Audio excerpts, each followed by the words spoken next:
امریکہ اور ایران کے درمیان مذاکرات آئندہ ہفتے اسلام آباد میں دوبارہ شروع ہونے کا امکان ہے۔ امریکی اخبار کے مطابق امریکہ ایران مذاکرات اگلے ہفتے اسلام آباد میں بحال ہو سکتے ہیں۔ امریکی اخبار نے معاملے سے واقف ذرائع کے حوالے سے رپورٹ کیا ہے کہ دونوں فریق ثالثی کردار ادا کرنے والوں کے ساتھ مل کر ایک صفحے پر مشتمل 14 نکاتی مفاہمتی یادداشت تیار کرنے پر کام کر رہے ہیں، جس میں 1 ماہ پر محیط مذاکرات کا فریم ورک طے کیا جائے گا، جن کا مقصد جنگ کے خاتمے کی راہ ہموار کرنا ہے۔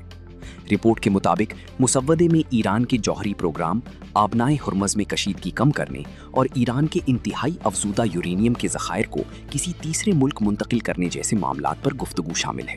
تاہم خبر میں کہا گیا ہے کہ اہم مسائل اب بھی حل طلب ہیں۔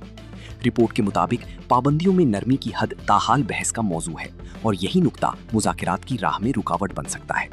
امریکی اخبار کا کہنا ہے کہ اگر بات چیت میں پیش رفت ہوتی ہے تو فریقین کی باہمی رضامندی سے ابتدائی 1 ماہ کی مدت میں توسیع بھی کی جا سکتی ہے۔ خیال رہے کہ پاکستان اور امریکہ کے درمیان مذاکرات کا پہلا مرحلہ 11 اپریل کو اسلام آباد میں ہوا تھا۔